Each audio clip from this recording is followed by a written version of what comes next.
Hey guys, welcome back to my channel. And today's video is when they out someone who keeps bothering you. Please don't forget to subscribe, like, and share, and let's get going. You tried to focus on the textbook in front of you, but the indistant tapping on your shoulder was making it impossible. You sighed, knowing who it was without even looking. Kaminari, for all his good intentions, had a truly astounding lack of personal space and an even more astounding ability to misunderstand a clear, leave me alone signal. This was the fifth time that he interrupted your study session in the common room to ask about the upcoming heroics exam, but really, it felt like he just wanted attention, like a little child. Hey, Ryan, are you sure you don't want to go grab some ice cream? It's super hot out, and I bet a brain freeze would help with all the studying. He chirped, leaning over your shoulder so close that you could smell the faint scent of his electric work. Before you could form a polite, yet firm refusal, a low growl rumbled from the sofa behind you. Sparky, I'm going to give you 5 seconds to get your hands off of Ryan's shoulder before I short-circuit your brain for good. Kaminari yelped. Jumping back as if he'd been shocked, he turned to see Katsuki, eyes narrowed into furious screams and slats, a faint crackle of explosions already sparking in his palms. He wasn't even looking at Kaminari. His gaze was fixed on you, a silent question in his eyes. Are you okay? You offered him a small, reassuring smile. I'm fine, Katsuki. Just trying to study. Yeah, well, some people don't know how to take a hint. He grumbled, his glare turning to the offending blonde. Don't you have something to do better than to annoy my partner? Huh? Go electrocute a villain or something. Just as Kaminari was about to stammer out an apology, a strong, comforting arm wrapped around your waist, pulling you gently back against the broad chest. Bakugo's got a point, man, Kirishima said, his voice a warm rumble against your ear. His chin rested on your shoulder, and you could feel the solid press of his hardened bicep against your side. Wine's been trying to get through these calculus equations for an hour, and you keep breaking their concentration. But I was just trying to be friendly, Kaminari protested, looking genuinely bewildered by the sudden tag team assault. Friendly is one thing. Being a damn gnat is another.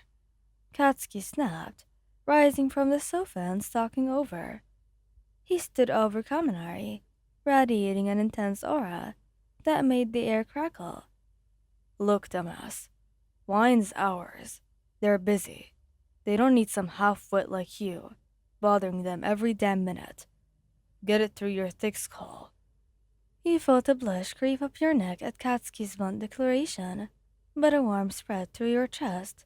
He was always so protective, so fiercely possessive in the best way possible. Kirishima squeezed your waist gently, a silent affirmation of Katsuki's words.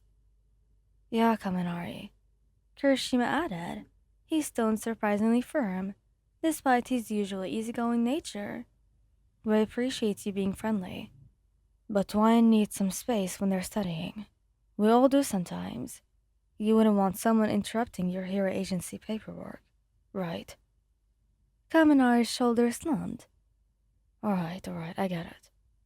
You guys are so protective. I was just trying to be nice.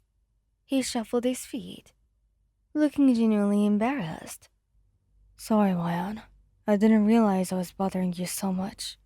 I'll go bother Sarah about his tape dispenser. As Kaminari scurried away, he felt both Katsuki's arm and Kirishima's tighten around you. Katsuki let out a huff, still glaring at the retreating figure. Finally, took him long enough to understand bug off. He means well, he said softly, leaning your head back against Kirishima's shoulder. He's just a bit loud and happy. Kirishima chuckled, his breath warm against your ear. That's one way to put it. But hey, we've got your back, always. He then kissed the top of your head, a soft, reassuring press. Katsuki then leaned down, his lips brushing your temple. Damn right we do. No one messes with what's ours.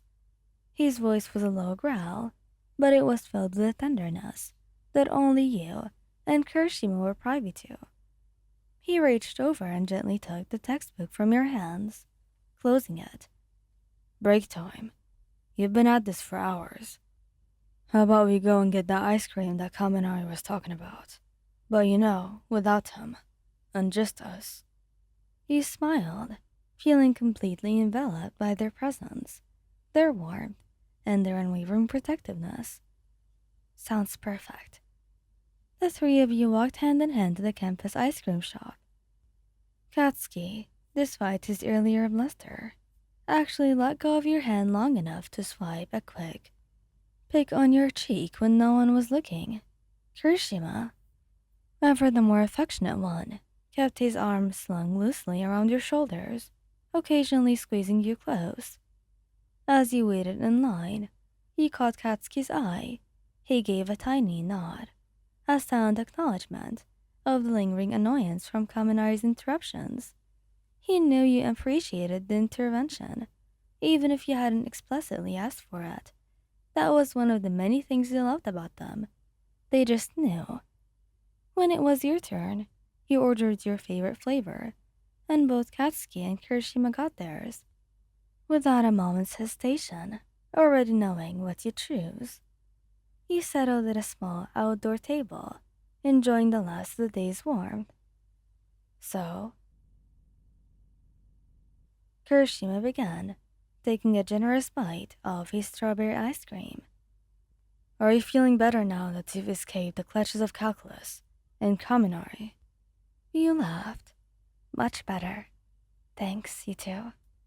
You didn't have to be so intense with him, though. Katsuki snorted. Someone had to. He wasn't getting the damn message. Besides, it's our job to make sure no one bothers you. You're too important to us. Kirishima nodded in agreement. Exactly. We don't like seeing you stressed or annoyed, especially when it's from something so easily fixable. And besides, we like reminding people that you're ours. Right. It wasn't just about protecting you. It was also about openly declaring their love and commitment. In a world full of heroes and villains, where life could be very hectic, their steady presence was your anchor. As you finished your ice cream, Katsuki reached across the table, taking your hand in his. Kirishima moved closer, his arm once again around your shoulders. Ready to head back and actually relax for a bit? Kirishima asked. He looked from his kind eyes to Katsuki's intense but protective ones. More than ready, you confirmed, squeezing their hands. Being with them in their comforting, fiercely loving embrace was always the best way to end any day that you had. Thank you guys for listening, and goodbye!